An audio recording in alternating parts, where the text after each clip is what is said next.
In a small village where green land met the blue sea, the days began with the gentle hush of waves and the scent of salt in the air.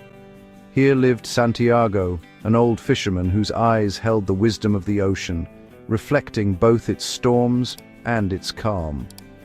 His hands, scarred from years of fishing, were gentle and strong, shaped by countless sunrises spent at sea and the patient art of mending nets.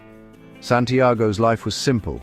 He woke with the sun, rising before the village stirred, guided by the rhythm of tides and the promise of a new day. Each morning he greeted the sea like an old friend, whispering a quiet greeting to the waves as if they could answer back. He prepared his nets with practiced ease, every knot and loop a memory of past journeys and hard-won lessons. The village children watched him work, drawn by his rare smile and the quiet stories he shared about the mysteries of the sea. They gathered around him, eager for tales of distant storms, leaping fish, and the secrets only the ocean could tell. Santiago sought neither riches nor fame, just enough fish to live, to fill his table, and to share with those who had less. He gave freely, offering his catch to neighbors in need, believing that kindness was the true wealth of the village. His cottage overlooked the harbor, humble and painted the color of a summer sky, a quiet refuge filled with memories. Inside, a faded photograph of his late wife hung on the wall. Her gentle smile watched over him, a reminder of love that endured beyond time. Each evening, he'd tell her about his day and the moods of the sea, sharing his hopes and worries in the quiet twilight. Santiago's solitude was peaceful, not lonely. The sea and sky were his companions, and the village his extended family. The villagers respected him for his quiet strength and kindness. He'd leave fish on doorsteps before dawn, never waiting for thanks, content in giving. He taught young fishermen to read the clouds and currents, sharing his knowledge freely, ensuring the wisdom of the sea would live on. Santiago's life was proof that a person's worth is measured by what they give, not what they have. In his quiet way, he became the heart of the village. His legacy carried on every tide. Alamar was a cluster of whitewashed houses with blue doors, each one standing bright against the sun. The homes spilled down the hillside to the sea, as if drawn by the water's call. Fishing boats bobbed in the harbor, and the air was always filled with salt and the sound of waves drifting in. Life moved with the tides. Fishermen left at dawn and returned at dusk, their catch feeding the village each night. Some days brought abundance and laughter to the docks, others brought empty nets and quiet solidarity among the villagers. Neighbors shared what they had, bound together by the unpredictable sea and their enduring hope. Santiago's boat, the Esperanza, was painted deep blue with a yellow stripe, a ray of sunshine on the water. He rowed farther than the others, to a quiet spot where he found peace and solitude. There, surrounded by sky and sea, he waited patiently for whatever the day would bring. It was just him, his boat, and the vast, silent ocean stretching endlessly around him. On the 13th of March, a day that seemed like any other, the village awoke to the gentle promise of spring. The day began calm and bright, with sunlight glinting off the water, and a hush over the sleepy harbor. Santiago, the oldest fisherman in the village, prepared his weathered boat with practiced hands.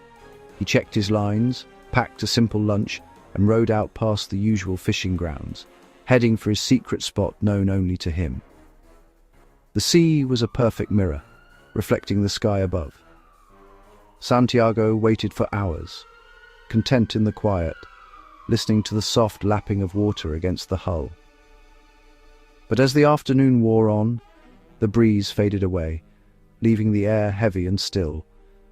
A strange, uneasy silence settled over the water. Santiago noticed a dark line on the horizon, storm clouds spreading fast, swallowing the blue sky with their shadow.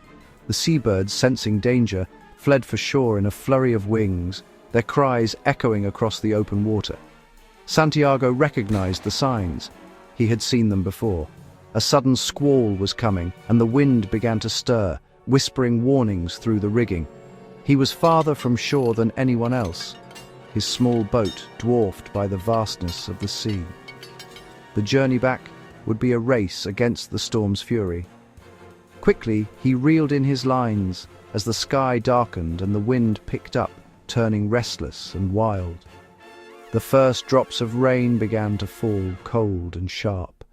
The sea, once calm, began to churn with nervous energy, waves building and slapping against the hull.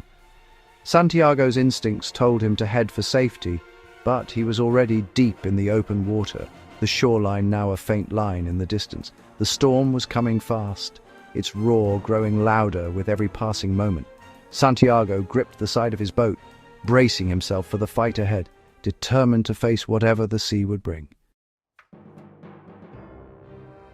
As Santiago secured his last net, a faint cry pierced the rising wind, carrying with it a sense of urgency that cut through the evening calm. He paused, heart pounding, straining to hear. Was it a gull? No, it was unmistakably a child's voice, thin and desperate, calling for help across the restless water. Scanning the churning sea, Santiago's eyes locked onto a small, white pleasure boat, tossed by waves like a toy. A boy on board waving frantically, his silhouette stark against the darkening sky. The boy, alone and terrified, was stranded far from shore, the storm closing in with every passing moment, his small figure shivering in the cold wind. Santiago faced a choice: row for his own safety, or risk everything for the child, knowing the sea's fury could swallow them both. Every instinct screamed for shore, for the warmth and safety of home. But he thought of the village children, of his own long life, and of the boy's life just beginning. A life that deserved a chance. He could not leave a child to die. Not while he still had strength in his arms and hope in his heart. With resolve hardening inside him, Santiago turned the Esperanza toward the storm and the desperate cry. Knowing the risk but refusing to turn away, he gripped his oars and rowed with all his strength, pulling against the rising wind and surging sea, muscles burning as the boat fought every wave. The rain lashed his face, the waves battered his boat, but he pressed on, driven by a force greater than fear, a duty to save a life. The village lights faded behind him as he plunged deeper into danger, leaving safety behind for the sake of a stranger. Santiago's heart pounded, but his resolve was unshakable, his mind focused only on reaching the boy before it was too late. He rowed not for glory, nor for reward, but because it was the right thing to do, the only thing his conscience would allow. The storm howled, the sea raged, but Santiago's will was stronger, forged by years of hardship and hope. He would not let the sea claim the boy, not tonight, not while he still drew breath. The storm unleashed its fury, rain blinding, waves towering, wind howling. Santiago battled the elements, bailing water and steering with aching arms. He kept his eyes on the boy's boat, shouting encouragement to himself and his faithful Esperanza. The sea fought him, nearly capsizing the boat, but Santiago held on. At last he reached the pleasure boat, half sunken and pitching wildly. The boy, no older than 10, was pale and shivering. Santiago maneuvered alongside, tied a rope and helped the boy into the Esperanza. He wrapped the child in his coat, gave him water, and prepared for the hardest part, the journey home. Now, towing the waterlogged boat, Santiago faced an even greater struggle. But the boy's fragile trust gave him strength. Santiago rowed for both their lives, determined to bring the boy home. The storm raged, but hope endured. The heart of a fisherman would not yield. The return was agonizing. Towing the heavy boat, fighting monstrous waves, Santiago's strength waned. The boy, huddled under the coat, watched in silent awe as the old man battled the sea. Darkness fell, broken only by lightning flashes that revealed the chaos around them. Santiago rowed by instinct, telling the boy stories to keep hope alive. Exhaustion clawed at him, but the boy's presence gave him purpose. He had made a silent promise to bring the child home, and he would not break it. At last, through the rain, a faint light appeared, the lighthouse of Alamar. The The sight gave Santiago a final surge of strength. He rowed with everything he had left, the village drawing closer. On the shore, villagers waited, fearing the worst. As the Esperanza emerged from the storm, a cheer rose from the crowd. Santiago had made it. He had brought the boy home.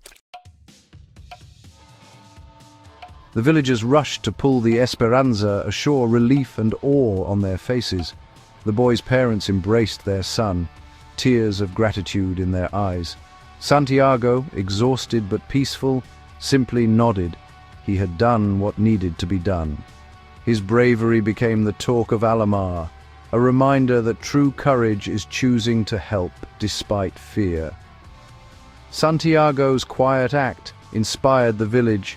Neighbors became kinder, more willing to help each other.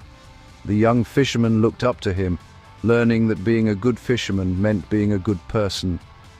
Santiago never boasted of his heroism, but the children now saw him as their hero, a real one, with wrinkled hands and a kind heart. His courage sent ripples of change through the village, making it stronger and more compassionate. Santiago's life returned to its quiet rhythm, but his legacy shone brighter than ever. In Alamar, the old fisherman was a beacon of hope, his story a light in every storm.